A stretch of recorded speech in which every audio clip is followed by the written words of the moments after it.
छोड़ना नहीं चाहिए, क्योंकि हर जगह जिसको कहते हैं कि शिक्षा समस्त सुधारों की जड़ है। आप एक स्थान से शिक्षा ग्रहण कर रहे हैं और दुनिया के किसी भी भाग से, किसी भी खिड़की से इस बड़े महान सभागार में जो महाराणा प्रताप व्यायामशाला का सभागार है, उसमें सारी खिड़कियाँ खुली हुई हैं। आप देखें, यानी ज्ञान जिस क्षेत्र से भी आए, आपको उसे ग्रहण करना है और उसे आत्मसात करना है, अपने जीवन में उसे शामिल करना है और उससे लगातार सुधरने की प्रक्रिया में लगे रहना है। तो मैंने कहा कि एक ऐसा क्षण मेरे जीवन में भी आया जब हम स्नातक की पढ़ाई कर रहे थे महिला महाविद्यालय काशी हिंदू विश्वविद्यालय से, और हम लोगों ने भी राष्ट्रीय सेवा योजना की शिविर में भाग लिया था। और 240 घंटे का ये जो आपका शिविर होता है, ये मैंने भी पूरा किया था। तो जो सामुदायिक सेवा की भावना होती है, जो व्यक्तित्व विकास का क्षण होता है, वो कैसे इस प्रक्रिया से गुजर करके हमने प्राप्त किया।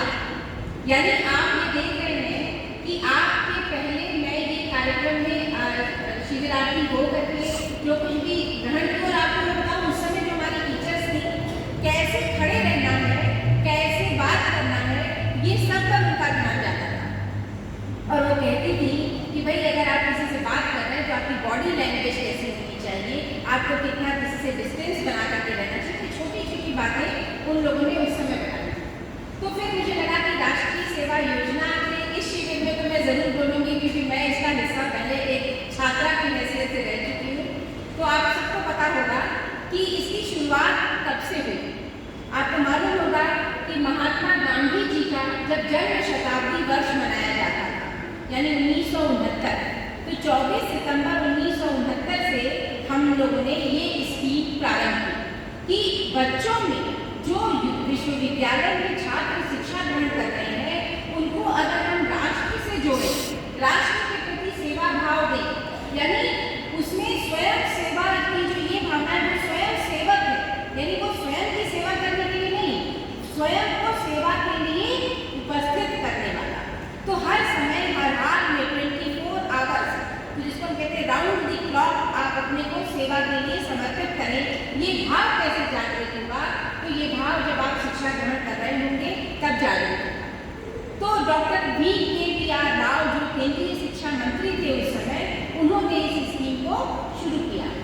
और मैं आपको बताऊं कि जो राष्ट्रीय सेवा योजना का प्रतीक चिन्ह है वो क्या है?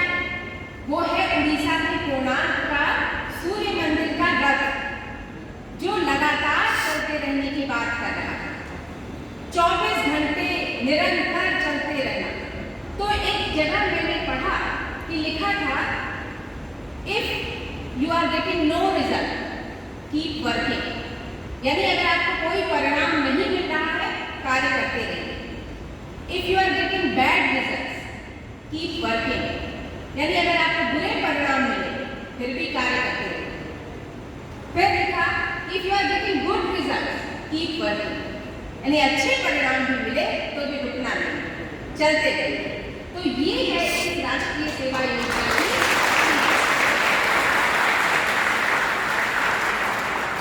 तो आपको निरंतर चलते रहना। और जैसा कि मैडम ने बताया, मैं आपके बीच की ही हूँ, मैंने बड़ा संघर्ष करके ये मुकाम हासिल किया है। तो कहते हैं, किसी ने कहा है कि किताब, किस्मत और आधार, इनसे जो सीखता है वही आगे बढ़ता है। तो मैंने भी किताबों से, हालातों से और आघातों से जो कुछ भी सीखा है वही आपके साथ शेयर करूँगी, कोई जुमलेबाजी नहीं होगी। तो जो कुछ भी मैंने सीखा, मैं जब कभी अपने हाथों की इन लकीरों को देखती हूँ, आपके लिए भी बता रही हूँ, तो मुझे ऐसा लगता है कि ये लकीरें नहीं, दरारें हैं, इसमें किस्मत नहीं, मशक्कत है।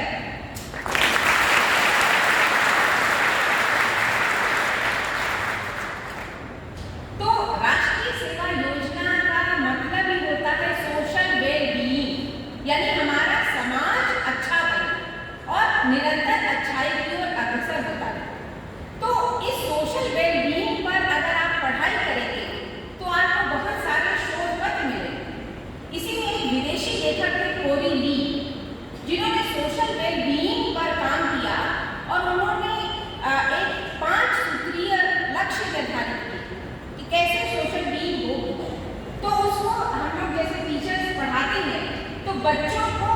याद कर जाए, जब यहाँ से जाए तो भूले ना। उसके लिए मैंने उसका एक जिसको कहते हैं कि छोटा एब्रीविएटेड फॉर्म बनाया आपके लिए। आप हुकुम का इक्का ताश के पत्तों में हमेशा इस्तेमाल करते हैं ना, तो वो इक्का शब्द याद रखें। और इक्का को अंग्रेजी में जब लिखेंगे तो कैसे लिखेंगे? ICCAA, क्योंकि ये कॉम्बिनेशन है कुछ वर्ड्स का, ठीक है। और जितना ICCAA है उसके साथ के आगे सोशल लगा देना है, ठीक। तो क्या बताएगा? सोशल इंटीग्रेशन, यानी इस राष्ट्रीय सेवा योजना के माध्यम से आपको सामाजिक एकीकरण की ओर प्रतिबद्ध होना है, समाज को एकीकृत करना है, समाज को समावेशी बनाना है। समाज में जहाँ कहीं भी एक्सक्लूजन है, चाहे वो किसी भी कारण से, जाति, धर्म, लिंग, किसी भी आधार पर, उन सबको समावेशित करना है। तो सामाजिक एकीकरण पहला सूत्र है सामाजिक वेलबीइंग का या सोशल वेलबीइंग का, ठीक। इसके बाद आता है सोशल कॉन्ट्रीब्यूशन, यानी आप एक सामाजिक प्राणी हैं, आपको निरंतर समाज में योगदान देते रहना है। ये योगदान किसी भी स्वरूप में हो सकता है। आप उनको सुन करके भी एक योगदान दे रहे हैं, अपने समय का, अपने बहुमूल्य समय को आप दान दे रहे हैं कुछ सुनने के लिए। तो किस तरह से आप कंट्रीब्यूट करेंगे, ये देखने वाली बात है। और इसके बाद सोशल कोहेरेंस, यानी हमेशा निरंतरता बनी रहनी चाहिए आपके काम में, आपके प्रयास में। तो वो कोहेरेंस, वो सुसंगतता भी बहुत आवश्यक है। और फिर सोशल एक्चुअलाइजेशन, जिसको हम कहते हैं सामाजिक बोध। हमें आत्मबोध नहीं हो पाता है, सामाजिक बोध तो काफ़ी दूर की चीज़ हो जाती है। लेकिन जब हम समाज में सामाजिक प्राणी की हैसियत से आए हैं तो हमें समाज के हर प्राणी के बारे में महसूस करना होगा। तो वो सामाजिक बोध की भावना हमारे अंदर होनी चाहिए। और सोशल एक्चुअलाइजेशन के बाद अगर हम आते हैं तो सोशल एक्सेप्टेंस, कि हमें समाज की स्वीकृति भी चाहिए। हम जो करें उसे समाज स्वीकृत करे, समाज जो कह रहा है उसे हम स्वीकृत करें। ये सोशल एक्सेप्टेंस का भाव भी हमारे अंदर आना चाहिए। तो ये इक्का है जो सोशल वेलबीइंग का सूत्र है। लेकिन जब युवा पीढ़ी एक अपने दौर में आती है तो उसके पास बहुत सारे ऐसे प्रश्न खड़े होते हैं जो कई बार झंझावात की तरह उसके सामने आते हैं। कई बार उससे वो उलझ जाता है, सुलझने के लिए उसके पास समाधान नहीं होता। कई बार उसको लगता है कि मैं ये चाहता हूँ, मेरी ये इच्छा है, ये महत्वाकांक्षा है, क्यों नहीं मिल रही है, क्यों नहीं पूरी हो रही है। तो उसके लिए भी मैंने एक छोटा सा सूत्र बनाया, SBOMD। SBOMD को जब मैं एक्सप्लेन करूँगी तो आपको समझ में आएगा कि ये चीज़ क्या है। मैंने जो मेरे जीवन का सिद्धांत है उसी आधार पर मैं बात कर रही हूँ। सबसे पहला जो S है वो बता रहा है सेल्फ इंट्रोस्पेक्शन, यानी आपको समय समय पर अपना मूल्यांकन करते रहना होगा कि हम क्या कर रहे हैं, कहाँ सही है, कहाँ गलत है। कोई दूसरा अगर आपको बता रहा है तो उसके प्रति किसी भी तरह का पूर्वाग्रह मत रखिए, क्योंकि डिसिप्लिन भी बहुत आवश्यक है। और आज के समय में आपको ये जानना बहुत ज़रूरी है, क्योंकि हम लोग महिला अधिकारों पर बहुत बोलते रहते हैं कि डिस्क्रिमिनेशन हो रहा है। तो वहाँ हमेशा आपको ध्यान रखना चाहिए कि डिसिप्लिन इज नॉट डिस्क्रिमिनेशन। जब अनुशासन में रहने की बात होती है तो वह विभेद नहीं होगा। तो आपको अनुशासित रहना है, अपने को आत्म मूल्यांकन करते रहना है, सेल्फ इंट्रोस्पेक्शन में रह जाना है। और उसके बाद जब एक आपकी भाषा में अगर मैं बात करूँ तो अभी कुछ लोग हमारा लेक्चर रिकॉर्ड कर रहे हैं, कुछ लोग अभी बाहर निकलेंगे तो शायद सेल्फी वगैरह लेना शुरू कर देंगे। तो हम कहते हैं कि ये जो सेल्फी और इंस्टा का समय है जिसमें आपका फेसबुक हो चुका है, तो ऐसे समय में ट्विटर, जो मैडम बता रही थी, ट्विटर को एलन मस्क ने ले लिया। एलन मस्क को मैंने थोड़ा मास्क से कर दिया, क्योंकि कोविड में हम लोग मास्क बहुत लगा रहे थे। तो ऐसी स्थिति में जब फेसबुक हो जाए और उस पर मास्क भी लग जाए तो सेल्फ इंट्रोस्पेक्शन बड़ा ज़रूरी है, क्योंकि दूसरा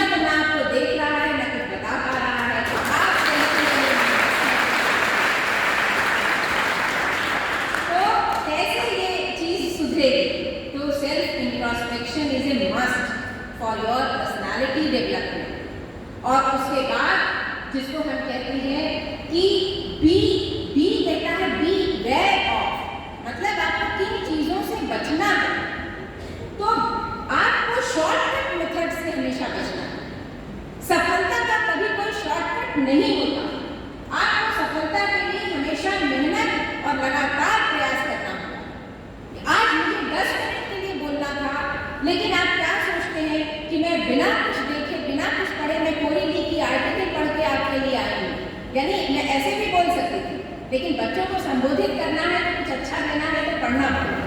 तो सफलता का कोई शॉर्टकट नहीं होता। आपको हेनरी लॉन्गमैन की मैं लॉन्गफेलो की एक कविता सुनाना चाहती हूँ। 4 लाइन अंग्रेजी की है, मैं हिंदी भी बता दूँगी उसकी, कि heights by great men reached and kept were not attained by sudden flight, but they while their companions slept, they were toiling upwards the night। मतलब जो महान लोगों की महान इच्छाएं और महत्वाकांक्षाएं उन्हें आगे ले गई, वो ऐसे ही नहीं मिल गई, एक अचानक उड़ान भरकर उन्होंने नहीं प्राप्त करी, बल्कि जब उनके मित्र सो रहे थे वो मध्य रात्रि में दीपक जलाकर पड़ गए।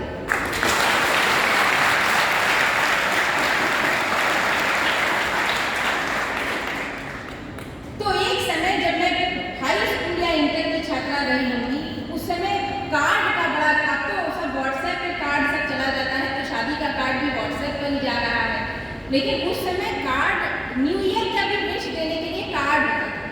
तो वो कार्ड में एक बार मुझे किसी ने दिया और एक खाली कुर्सी पड़ी हुई थी, उस कार्ड में खाली कुर्सी बनी हुई जो ऐसे झूल रही थी और उस पर एक मैसेज लिखा हुआ था, successful people do not relax on chair, they relax in work.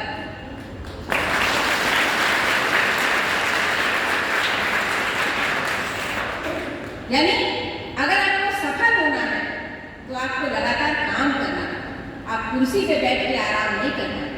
और कामकाजी स्त्रियों के लिए जो कहा जाता है कि कामकाजी स्त्रियां काम से भी काम पर ही लड़ती, तो ऐसी स्थिति में अगर आप ऐसे महान सिद्धांतों को नहीं सुने होंगे तो आप अवसाद के शिकार होंगे। और अगर आपको लगेगा कि नहीं आई एम सक्सेसफुल होना है, तो आपको काम करने में भी कोई परेशानी नहीं होगी, काम और समस्या का स्वरूप बदल जाएगा, लेकिन आप उसको भी अपनाते हुए आगे बढ़ेंगे। तो शॉर्टकट से हमको बचना है, ठीक है। और आउटसोर्सिंग जो ओ है वो कहता है आउटसोर्सिंग, माने द जर्नी ऑफ